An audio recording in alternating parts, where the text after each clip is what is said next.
이더리움 이야기 준비했습니다. 이더리움 요즘 계속해서 좀 지지부진한 흐름이 이어지고 있습니다. 아무래도 뉴욕 증시 뭐 전반적인 글로벌 경제 지표들이 안 좋은 흐름들이 이어지고 있다 보니까 이 암호화폐 시장에서도 그 흐름들이 같이 동반으로 이어지고 있는 지금 시점인데요.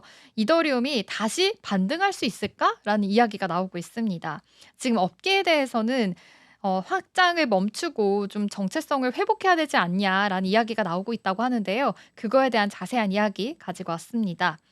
이더리움의 약세가 장기화가 되면서 서울 송파구에서 이런 행사가 열렸습니다. 지금 이 행사 포스터를 가지고 왔는데요. 비들 아시아 2025 행사였습니다. 이 행사에서는 이 이더리움에 대한 방향성과 정체성을 좀 이야기하는 심도 있는 논의가 오고 갔다고 해요. 이더리움 생태계 주요 인사들이 한자리에 모였는데요. 이더리움 미래에 대해서 좀 의견을 나눴는데 행사의 주제를 보니까요. "이더리움은 다시 반등할 수 있을까?"였습니다. 이 파이어사이드 챗을 통해서 이더리움이 직면한 주요 과제들에 대한 이야기를 나눴다고 합니다. 그렇다면 어떤 이야기가 나눴는지 하나하나 좀 살펴보도록 하겠습니다. 일단 첫 번째로 이더리움의 현재 문제점을 꼽았다고 해요. 현 상황에 대해서 이야기를 나눴는데 3 명의 주요 패널이 공통적으로 이 이더리움이 당면한 가장 큰 과제를 이야기했습니다. 바로 첫 번째는 "전략적 우선순위 부재다."라는 이야기가 나왔고요. 두 번째는 "과도한 생태계 복잡성." 이렇게 이야기가 나왔습니다. 그리고 세 번째가 "명확한 방향성이 지금 결여됐다."라고 이야기를 했습니다. 지금 이더리움이 당면한 가장 큰 과제 이렇게 세 가지로 꼽았는데 그들은 이 이더리움이 이제는 단순한 블록체인 네트워크가 아니라 "브랜드로 자리 잡아야 한다."라는 이야기까지 나오고 있는 상황입니다. 이더리움 메인넷은 고성능 애플리케이션 수용하기 어려운 한계가 지금 놓여져 있다라고 말하고 있고요. 사용자와 개발자들이 다른 블록체인이나 레이어 2 솔루션으로 지금 이탈하고 있는 그런 상황이라고 합니다. 그러다 보니까 지금은 이 브랜드로서 자리 잡고 있지도 못하고 전략적 우선순위까지 부재가 되면서 생태계 안에서는 지금 분열이 일어나고 있다라고 분석을 하고 있다고 합니다. 그렇다면 이더리움의 정책성 문제에 대해서 조금 더 깊이 있게 짚어보겠습니다. 이 패널들이 또 이렇게 얘기했습니다. 이더리움이 여러 가지 프로젝트와 또 다양한 접근 방식을 좀 시도는 했으나 아직까지 명확한 정책성을 찾지 못했다라고 얘기했다고 하는데요.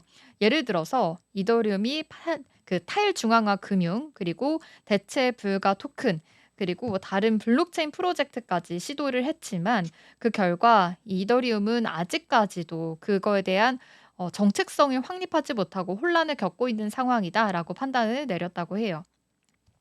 이에 대해서 재단 리서치가 이렇게 또 얘기했습니다. 이더리움은 이제는 가장 신뢰할 수 있는 중립적인 결제 인프라로서의 역할이 지금은 지지부진하기 때문에 이를 명확히 하는 것이 가장 중요하다라는 솔루션까지 냈다고 하니까요. 이런 정책성 문제가 가장 큰 지금의 이더리움의 문제다라는 거를 파악해 보시면 될 것 같습니다. 그리고 레이어 1과 레이어 2 전략의 조화도 문제로 꼽았는데요. 킴 스위퍼라는 사람이 지금은 이 "가용성 레이어로서 역할을 할 수 있도록 집중을 해야 된다."라고 강조를 했다고 합니다. 이분은 이 레이어 1에 대한 확장성보다는 "이더리움이 데이터에 대해서 안전하고 효율적인 가용성을 활용할 수 있도록 이 방향을 더 제시해야 된다."라고 말을 했다고 하는데요. 그동안 이더리움은 가스 비용 문제와 또 확장성 문제로 어려움을 겪어왔다고 해요. 그래서 지금은 이 문제를 해결하는 것보다 조금 더 명확성 있게 역할을 확정하는 규정하는 것이 더 중요하다라는 점을 더 꼽았다고 합니다. 그렇다면 또 다른 문제를 한번 살펴보겠습니다. 규제 환경에 대한 변화 그리고 이더리움의 경쟁력에 미칠 만한 그런 분석도 있었는데요. 이 트럼프 행정부 출범 이후에 탈규제 기조가 좀 가속화가 되면서 그동안 이더리움이 누렸던 규제 안정성에 대한 프리미엄이 약화되고 있다라고 언급했다고 합니다. 이더리움 경쟁력이 악화되는 주요 요인 중에 하나로 분석할 수 있는 건데요. 그렇다면 좀 더 명확한 이 전략을 세우고 자원을 집중하는 것이 더 절실히 필요하다라는 주장까지 나오고 있는 상황입니다. 그러니까 규제 환경에 대한 변화도 필요하고 좀 더 이더리움만의 경쟁력을 좀 세워야 한다라는 게 조금 더 포인트가 되겠습니다. 그리고 또 이런 문제가 있었습니다. 개발자 중심의 로드맵과 사용자 경험이 중요하다라는 이야기가 나왔는데요. 이렇게 지금 행사에서 나왔던 논의 중에 가장 중점이 되었던 건 이더리움의 개발자 중심 로드맵이 사용자 경험을 뒷전으로 좀 밀어냈다라는 지적까지 나오고 있습니다.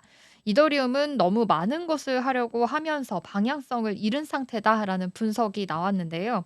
다양한 이해관계자들의 요구에 따라서 모두 수용을 하려는 시도가 오히려 이더리움의 정체성을 흐리고 있다라는 비판이 제기되었기 때문입니다. 이 알럭이라는 사람은 현재 "이더리움은 지나치게 좀 복잡하다."라고 얘기했고요. 사용자들이 "이더리움이 무엇을 위해서 존재하는지조차 지금 헷갈리는 정도다."라고 언급을 했습니다. 또 개발자들도 "좀 현실적인 우선순위를 좀 정해야 한다."라고 이야기하면서 아무래도 이 사용자 경험도 중요하고 "개발자 중심의 로드맵을 조금 더 구축할 필요가 있다."라고 정리해 봐도 좋을 것 같습니다. 그러니까 결론적으로는요. 지금 현실적으로 우선순위가 지금 결정이 되는 것이 이더리움한테는 가장 큰 필요성을 느끼고 있는 현 시점인 것 같습니다. 확장성에 대한 문제를 넘어서 명확한 정체성 그리고 명확성까지 그다음 방향성까지 확립을 하는 것이 가장 큰 지금 시급한 상황이다라고 정리해 봐도 좋을 것 같습니다. 이더리움의 미래가요. 단순히 뭐 업그레이드뿐만이 아니라 확장성에만 지금 의존할 수 있는 상황이 아니기 때문에 조금 더 역할과 목표를 명확히 하는 것이 중요하다라는 점을 다시 한번 강조를 했고요. 지금까지의 접근 방식을 재검토하고 조금 더 보다 실용적이고 명확한 비전을 나아가기 위해서 조금 더 이더리움만의 목표를 확립하는 것이 가장 큰 지금 솔루션이지 않을까라는 이야기까지 하면서 이번 행사가 주최가 됐다고 합니다. 지금 '반등할 수 있을까?'라는 주제로 인해서 아무래도 지금 이더리움이 흔들리고 있기 때문에 어떻게 그 방향성을 모색해 나가고 이거에 대한 이 수용과 또 공급이 어떻게 지금 나아가게 될지 이 점을 참고해 보시면서 투자 전략까지 세워 보시면 좋을 것 같습니다. 네, 이렇게 '이더리움 반등할 수 있을까?'에 대해서 살펴봤고요.